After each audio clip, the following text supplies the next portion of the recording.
Série A Didática das Provações. As provações do perdoar. Perdoar é, do ponto de vista do viver cristão, um grande desafio e uma prova não tão simples assim. Um sacrifício que para muitos é tão amplo e complexo que não o podem suportar. Infelizmente, vivemos em um mundo que pouco ou quase nada sabe do perdão, enquanto atitude extremamente necessária no convívio com outras pessoas também cheias de falhas, propensões pecaminosas, egoístas, más, e que muitas vezes nos levam a situações quase insuportáveis. Mas o perdão é necessário tanto para o agressor quanto para o ofendido, sendo que para este torna-se uma forma de aliviar o ser de um peso muitas vezes esmagador e que não precisa continuar ali. Pai, perdoa-lhes, porque não sabem o que fazem. Lucas 23:34, primeira parte. Mesmo sob o peso esmagador da opressão física e emocional pela qual passava na cruz, o Senhor expressou essas incompreensíveis palavras. Nessa frase está expressa a essência do plano da redenção.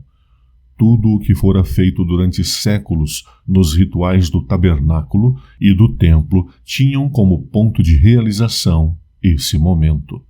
Pai, perdoa-lhes.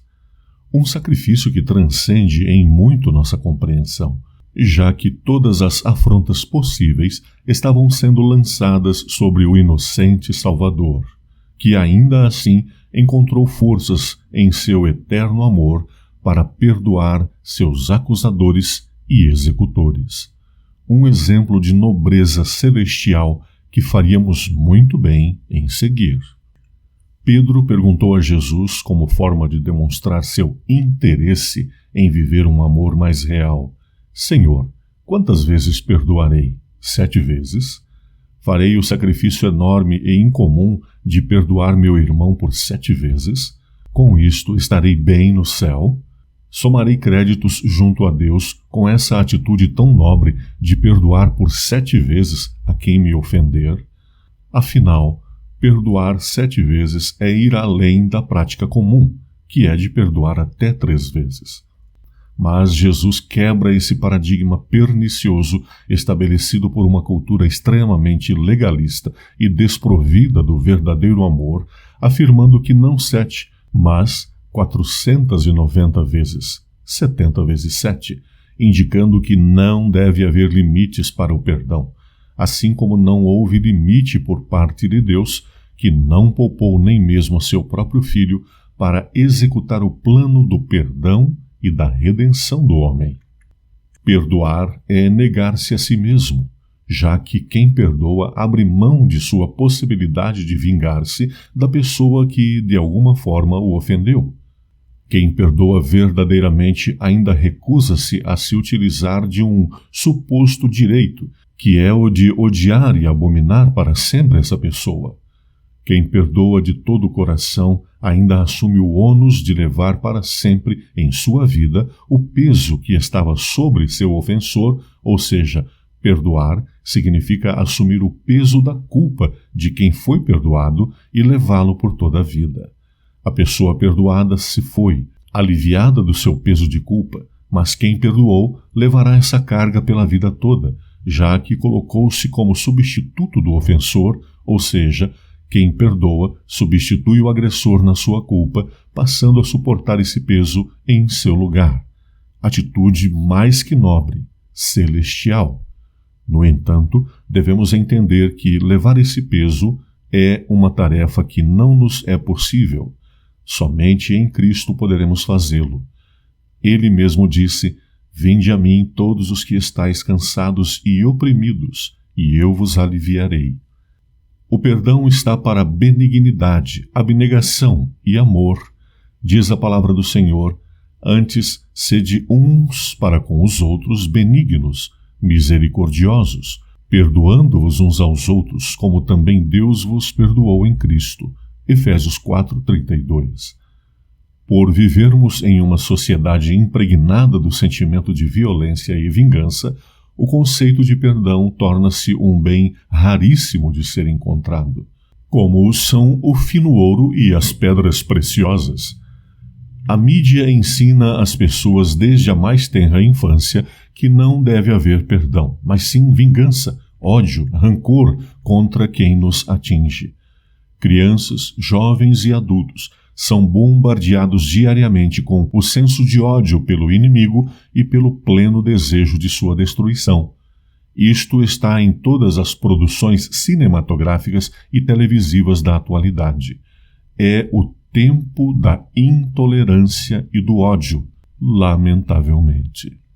O perdão é algo tão nobre e tão elevado que nossa sociedade não o consegue enxergar como tal. Pode-se afirmar com segurança que hoje o perdão é visto como uma atitude totalmente desprovida de lucidez. É algo irrazoável, uma loucura. Olho por olho, dente por dente. Essa é a lei que impera. Perdoar é, sem dúvida, um exercício grandioso de fé e amor. Não é fácil perdoar, mas também não é impossível. Com a ajuda do Senhor Jesus, através das maravilhosas e bondosas influências do Espírito Santo, poderemos alcançar esse nível de comportamento. Tal é o grau de elevada maldade entre os seres humanos que o próprio Senhor alertou aos seus discípulos pouco antes de sua partida. E, por se multiplicar a iniquidade, o amor se esfriará de quase todos. Mateus 24:12. Mas é preciso superar essa grande dificuldade, a de perdoar nossos ofensores.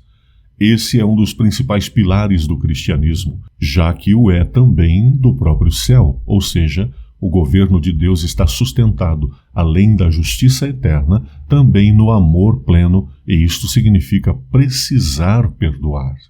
O Senhor nos perdoou em Jesus das nossas gravíssimas ofensas. A orientação bíblica é clara e incisiva, suportando-vos uns aos outros e perdoando-vos uns aos outros, se alguém tiver queixa contra outro, assim como Cristo vos perdoou, assim fazei vós também. Colossenses 3:13. Por mais que custe para nós, é necessário e imprescindível perdoar. Em breve este mundo será transformado pela presença do Senhor. Assim, temos que suportar por pouco tempo ainda essa grande provação que é a de perdoar.